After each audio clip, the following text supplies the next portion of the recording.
Meu nome é Bunda, Jaime Bunda. Tô aqui para falar desse interessantíssimo romance de investigação policial angolano do Pepetela, Jaime Bunda. Como vocês podem imaginar, é uma sátira ao agente secreto mais famoso de todos os tempos de Hollywood, James Bond. Esse aqui, o Jaime Bunda, é uma espécie de agente secreto subdesenvolvido lá da Angola. É um livro muito bem-humorado desse autor que eu já falei algumas vezes aqui, de quem eu sou cada vez mais fã, o angolano Pepetela. Antes desse aqui, eu gostaria de ressaltar a polivalência do Pepetela, porque na ordem cronológica ele escreveu Mayombe. Mayombe fala da guerrilha no qual o Pepetela pegou em armas pela independência de Angola face aos portugueses. Aqui é um romance muito ideológico, um romance idealista, inclusive da luta armada pela independência. Esse é um. Depois ele publicou A Gloriosa Família nos Tempos dos Flamengos, né? Fala da invasão holandesa lá em Angola. Então é um romance com teor histórico ainda mais forte, muito interessante, que dá voz àqueles que não tinham voz naquela época, que eram os escravos, que vão falar da família Van Dum. E por último, e o mais recente que eu li, Jaime Bunda, que é um romance de investigação policial. Então por que eu digo que Pepetela é polivalente? Essa, inclusive, é uma característica de muitos escritores africanos com os quais eu tive acesso. Eles escrevem de tudo. Eles escrevem poesia, escrevem romance, escrevem conto. E o Pepetela escreve algo de guerrilha, algo mais ideológico. Depois ele faz uma pegada muito histórica. E aqui ele mistura isso tudo, ainda com muito bom humor, em Jaime Bunda. Onde se passa? O contexto é Luanda, capital da Angola, ali 1990, início dos anos 2000. A gente tem uma figura, inclusive essas aqui são marcas do nosso principal protagonista, que é o Jaime. Ele gosta de uísque, né? Aqui no romance ele vai ter contato com uísque, gosta desse uísque, então são algumas marcas dele. Ele trabalha, na verdade, como estagiário para o SIG, que é o Serviço de Investigações Geral. É uma espécie de polícia federal, uma espécie de polícia que fiscaliza as outras polícias. Ele é um estagiário, não dão muita moral para ele, e esse apelido bastante sugestivo não é por acaso. Logo no início, o narrador vai explicar para a gente como que o Jaime teve esse apelido de Bunda. Logo no início ele diz o seguinte, descrevendo um ambiente de trabalho do nosso estagiário investigador. Havia também algumas cadeiras encostadas à parede. Era numa delas, a última, que Jaime pousava a sua avantajada bunda, exagerada em relação ao corpo, característica física que lhe tinha dado o nome. O seu verdadeiro era comprido, unindo dois apelidos de famílias ilustres nos meios luandenses. Mas foi numa aula de educação física, mais propriamente de vôlei, que surgiu a alcunha. Às tantas, o professor, irritado com a falta de jeito ou de empenho do aluno, gritou: Jaime, salta! Salta com a bunda, porra! E assim ele ganhou esse apelido que o acompanhou, inclusive, mais adiante, né? Ele tem cerca de 30 anos, ele conseguiu, apesar de um pouco atrapalhado, ele conseguiu esse cargo de estagiário no SIG através de um parente dele, porque a família dele, a família desse parente, era uma família muito antiga, então ela tinha tentáculos nos poderes e ele conseguiu indicar o primo, que era o Jaime.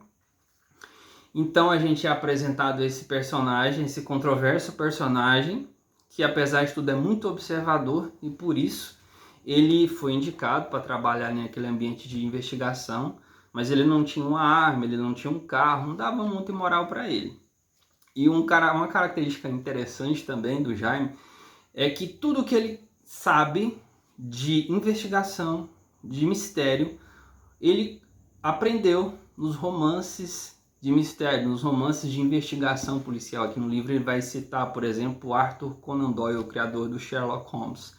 Então ele é um investigador teórico, ele só sabe dos livros e de repente ele se vê em uma situação que finalmente, depois de mais de 2 anos trabalhando como estagiário, ele é convocado por seu superior para trabalhar de fato em uma investigação de um assassinato de uma menina de 14 anos que foi encontrada morta, estrangulada às margens ali da praia. Então aí começa todo o enredo. Uma coisa, um elemento interessante também que eu vejo aqui, que eu não vi nos outros livros do Pepe Tela, e que inclusive me lembrou até o Machado de Assis, que há várias passagens nas quais o escritor comenta sobre o narrador com nós, leitores. O livro é dividido em 4 partes, né? 4 partes. Em todas elas, e chama a atenção que logo de cara, o escritor chama a atenção, ele puxa na orelha do narrador, reclamando do narrador, fala, olha, vem cá, narrador, você tá ruim essa narração, melhora aí para tornar mais interessante. Então, há esse diálogo em 3 aí. Escritor, narrador e leitor. Então eu achei diferente, inclusive inovador. Nunca tinha visto algo que envolvia os 3, leitor, narrador e escritor. Eu já tinha visto o narrador conversando com o leitor. Agora, escritor e narrador, que são a mesma pessoa na prática, batem cabeça, batem de frente, na verdade, entre si. Então é um elemento que eu achei bastante interessante.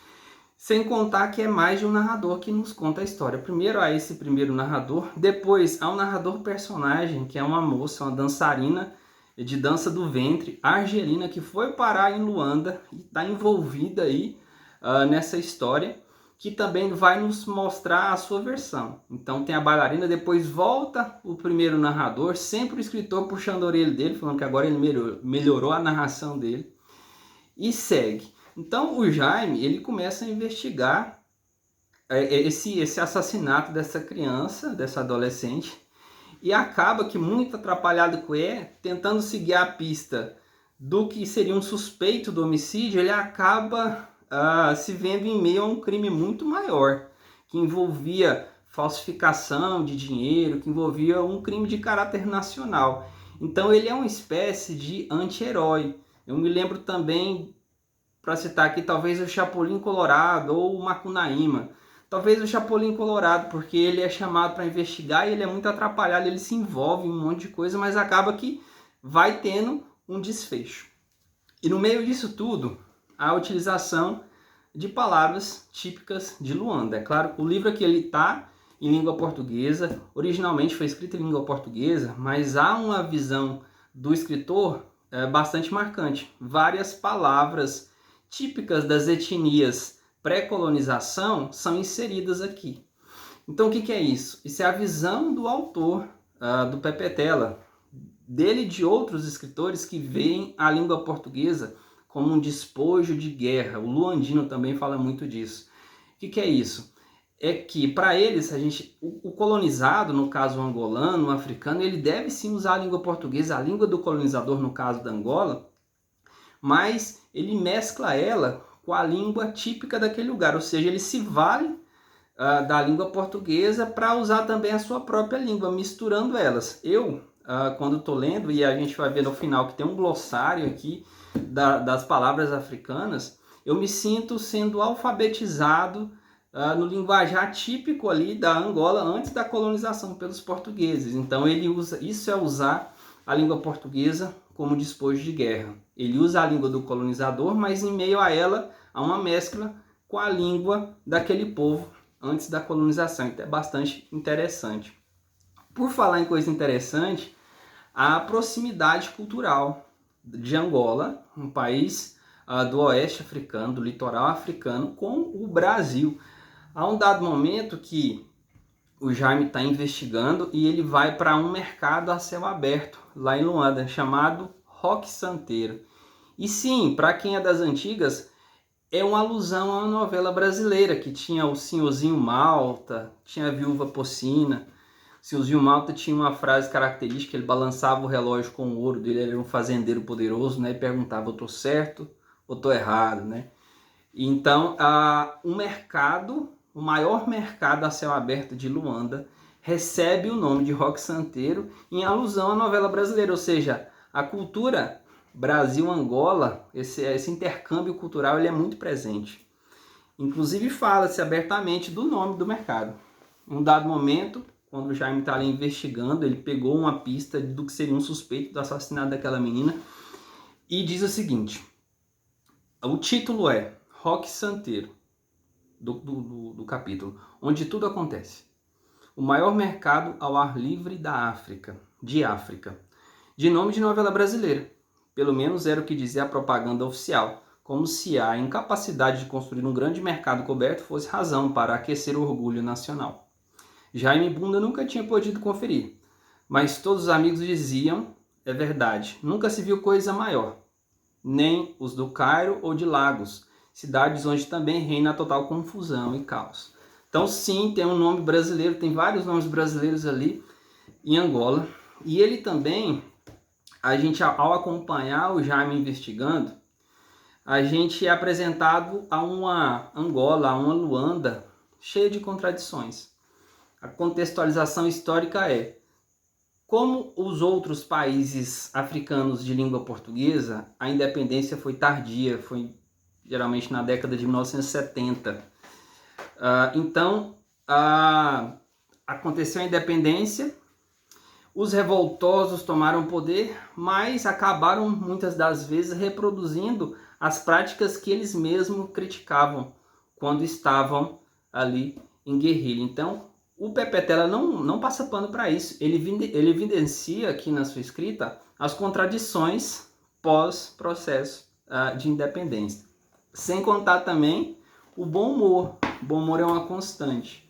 Em um dado momento, o Jaime está conversando com o Bernardo, o motorista, que foi alocado motorista para ele, porque ele começou a investigar algo realmente sério, visto dessa forma pelo seu superior. E, ao descrever o Bernardo, o narrador diz o seguinte: o investigador estagiário saiu da barraca, olhando para todos os lados. Não fosse o diabo tecê-las. Chegou à estrada, foi caminhando no meio da multidão até a sombra onde Bernardo esperava em atitude de motorista vigilante, muito direto atrás do volante, dormindo. Então, logo pelo título do livro, o livro é cheio de muitas passagens de bom humor, é cheio de crítica social, é uma sátira, é uma grande sátira, muito bem escrita, haverá ali um desfecho. E foi marcante para mim, porque a gente vê um escritor escrevendo A Gloriosa Família, ou escrevendo Mayombe, a gente pensa, nossa, a escrita desse escritor é muito séria, né? Muito politicamente engajada, mas de repente ele me sai com Jaime Bunda. Muito bom, fica aí a dica. Esse é o terceiro, devo ler mais, que o Pepe Tela, ele tá vivo ainda e ele escreveu mais de 20 livros, né? Dos mais variados estilos.